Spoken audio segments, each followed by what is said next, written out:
Ahora toma lugar una reunión virtual muy importante entre el ministro presidente de Aruba, Corsao San Martin, y el secretario de Estado Raymond Knops. El tema estaba de cojo lei aqui na lei consenso de reino, com Holanda propone para assinar Aruba por raia, sustento de liquidez durante a pandemia. Até agora que nós temos como 900 milhões de florim caba na sustento de liquidez e nossa palavra com nós também mira se nós podemos a lei aqui. Raad van State, que é o instituto que dá um conselho riba lei de reino, há um conselho bastante devastador riba a lei aqui e dia é a começar a negociação.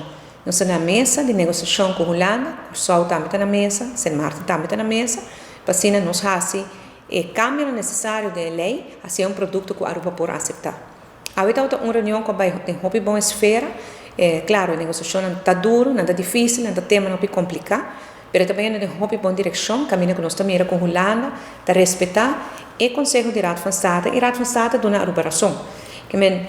Para agora que na minha cabeça que nós chegando assim quase na finalização da negociação, uma vez que nós chegamos assim na lei, melhor para o parlamento e apresentar aqui que o cambio não está agora propondo, para assim o parlamento te informar, mas agora também nós temos informado o grêmio não com lei não está com a negociação aqui, escuta e feedback e input de toda gente. A reunião também é bom, também é um bom ambiente, de maneira uma visa sempre. Um da hora de acordo com o outro, para contar o trato com respeito e queda na mesa de diálogo, você chega na solução. E para Aruba também que na minha maneira pronto nós também chegamos na solução.